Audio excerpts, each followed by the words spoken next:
Welcome to the deep dive. We're here to take a whole stack of information and, well, really boil it down to what matters for you. Hmm. Today, we're jumping into something I think everyone grapples with at some point: confidence. Absolutely. Specifically, we've got this really interesting source called Excerpts from 3 Habits of Confidence. And it highlights 3 habits that made me more confident. Right.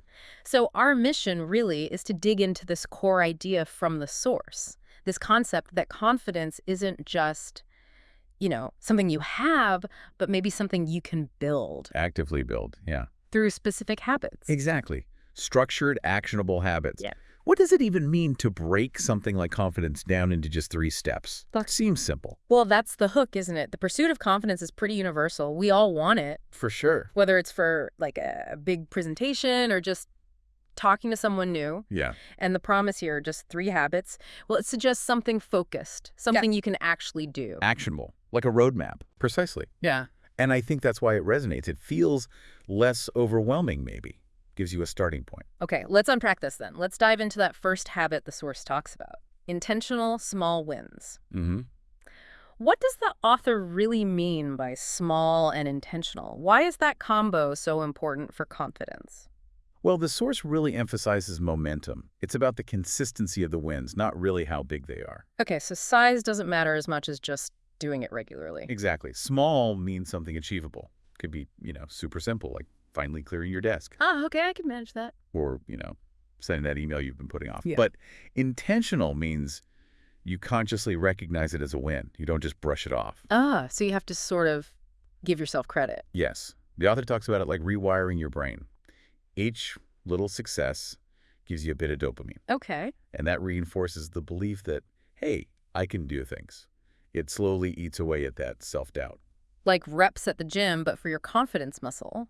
That's a great analogy. Daily reps. Not one giant impossible lift. That really clarifies the small wins thing. It's not about waiting for some massive victory. Okay, let's move to number 2. The source calls it the art of proactive self-correction. Right. What's the proactive part about here? How is that different from just, beating yourself up over mistakes? Because that doesn't usually build confidence. No, definitely not. And this is where the source, I think, offers a really useful shift. Instead of dwelling on what went wrong, Which is easy to do. so easy, instead of letting that setback tank your confidence, proactive self-correction means immediately asking, okay, what did I learn? Right. And what am I going to do differently next time? It's about treating mistakes not as failures, but as data. Valuable data points. Exactly. Yeah. So say a conversation felt awkward. Instead of, ugh, I messed that up, it's more like, what could I have phrased differently? And maybe, how can I practice that for next time? Precisely. It's a deliberate shift away from self-criticism towards constructive analysis. It reinforces your ability to adapt and improve. So failure isn't an endpoint, it's just feedback. You got it. Which is much better for building confidence long-term. That's a powerful way to reframe it. Takes the sting out of things going wrong. Okay, finally, habit number 3, mindful rehearsal, sometimes called visualization. Visualization is a common term for it. But the source suggests it's more than just daydreaming about success, right? How do we make this an active tool? Yeah, it's definitely not passive daydreaming.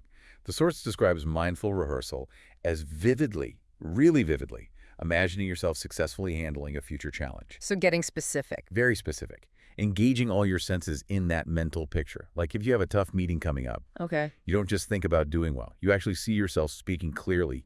You hear positive reactions maybe. You feel that sense of calm in your body. Wow, okay. So it's almost like a mental dress rehearsal. Exactly.